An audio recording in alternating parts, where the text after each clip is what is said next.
تو اپنے پہلوؤں کو بستر سے جدا رکھنا. دوسری آیت مبارکہ میں اللہ تعالیٰ نے اپنے ان دوستوں کا تذکرہ فرمایا ہے جن کے لیے اللہ فرما رہا الذین یذکرون اللہ قیاما وقعودا وعلی جنوبہم. اللہ کے بندوں میں سے کچھ ایسے بندے ہیں، اللہ کے بندوں میں سے کچھ ایسے بندے ہیں جو اللہ کی یاد سے غافل نہیں ہوتے، جو اللہ کی یاد سے غافل نہیں، غفلت پر نہیں آتی ہے.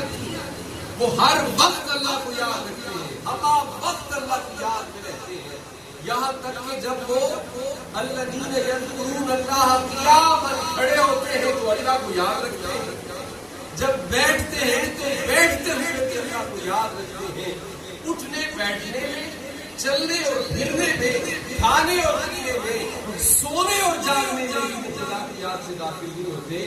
اللہ فرماتا ہے کہ الذین یذکرون اللہ قیاما وقعودا وعلی جنوبہم.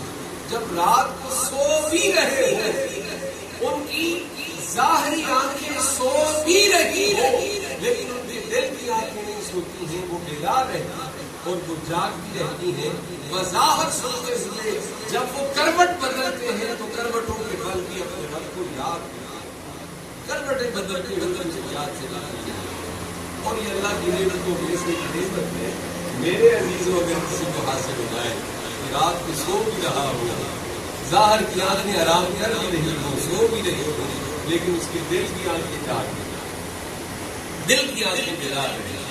رات کو کروٹ بدلے تو کروٹ بدلتے ہوئے بھی اللہ کی یاد سے غافل نہ ہو.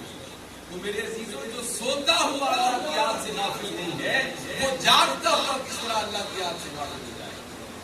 جس کی سر کی آنکھیں جاگ رہی ہو، ساتھ میں دل کی آنکھیں بھی جاگ رہی ہو، وہ کس طرح اللہ کی یاد سے غافل ہو سکتا ہے جبکہ اس کی سر کی آنکھیں سو رہی ہیں، دل کی آنکھیں جاگ رہی ہیں. وہ کس طرح اللہ کی یاد سے غافل ہوگا جاگتے ہوئے بھی، سوتے ہوئے نہیں.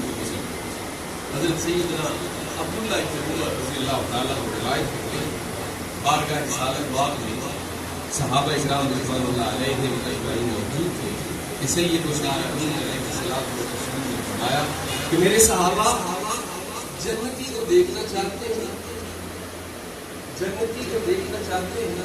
صحابہ نے عرض کیا جی ہاں یا رسول اللہ، ہم دیکھنا چاہتے ہیں. تو آپ نے فرمایا ابھی جو سارے مسجد میں داخل ہوں گے اسے دیکھ لو، جس نے اسے دیکھ لیا اس نے جنت. اب سب دیکھنے لگے کہ دیکھیے کون آتا ہے.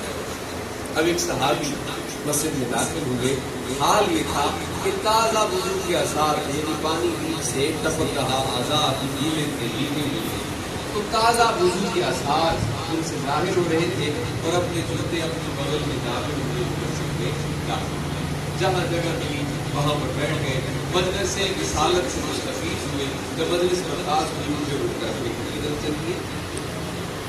اگلا روز آیا تو پھر نبی رحمت نے یہی فرمایا. مجلس جب دوبارہ لگی تو پھر سید العالمین علیہ الصلوۃ والسلام نے فرمایا کہ کیا کوئی جنتی کو دیکھنا چاہتے ہو؟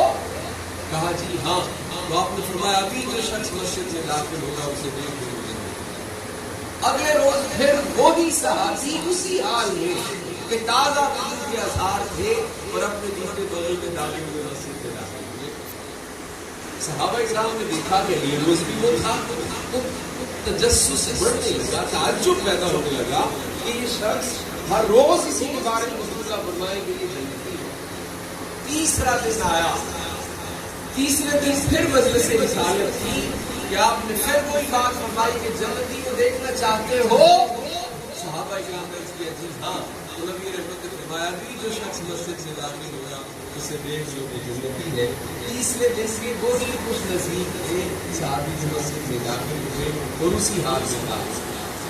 ابن عمر کہتے ہیں میرا تجسس بڑھ گیا اس بات پر کہ آخر ایسا کوئی عمل ہے جو یہ شخص کرتا ہے اور اس عمل کی وجہ سے رسول اللہ سے جنتی فرما ہے.